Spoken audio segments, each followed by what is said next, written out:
नागरिकांना सतर्क राहण्याचं आवाहन करण्यात आलेलं आहे। महत्त्वाची बातमी आपण पाहताय। छत्रपती संभाजीनगरला सुद्धा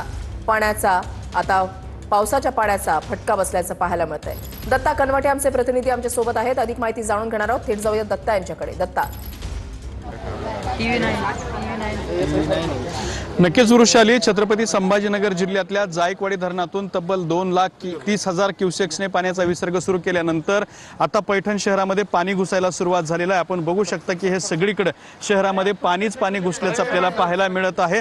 छत्रपती संभाजीनगर शहरातल्या पैठण इथला हा गागाभट्ट चौक आहे। गागाभट्ट चौकामध्ये जायकवाडीला पूर आल्यानंतर सगळ्यात आधी पाणी भरतं आणि समोरच्या बाजूला जर बघितलं आपण तर तो एकनाथ महाराजांच्या पालखी ओटा आहे। त्या पालखी ओटा परिसरात आणि गागाभट्ट चौकामध्ये सगळीकडे पाणी भरलेलं आहे आणि आणखीन विसर्ग वाढवल्याच्या नंतर संपूर्ण पाठीमागे असलेल्या बाजारपेठेमध्ये सुद्धा पाणी घुसणार आहे। मात्र हा जर सगळा आपण परिसर बघितला तर या सगळ्या परिसरामध्ये ते समोरची मोटरसायकल पाहतोय, अगदी गुडघ्यापेक्षाही जास्त उंचीचं पाणी या ठिकाणी भरलेलं आहे। हा खरं तर एकनाथ महाराजांच्या मंदिराकडे जाणारा रस्ता आहे, तो रस्ता सुद्धा बंद पडलेला आहे। गागाभट्ट चौकामध्ये सगळीकडे आता जर आपण बघितलं तर मोठ्या प्रमाणात पाणी साचलेलं आहे आणि हेच पाणी छत्रपती शिवाजी महाराजांच्या चौकापर्यंत सुद्धा जातं। त्यामुळे नागरिकांना काळजी घेण्याचं आवाहन करण्यात येत आहे। धन्यवाद दत्ता, दिलेल्या सविस्तर माहितीसाठी।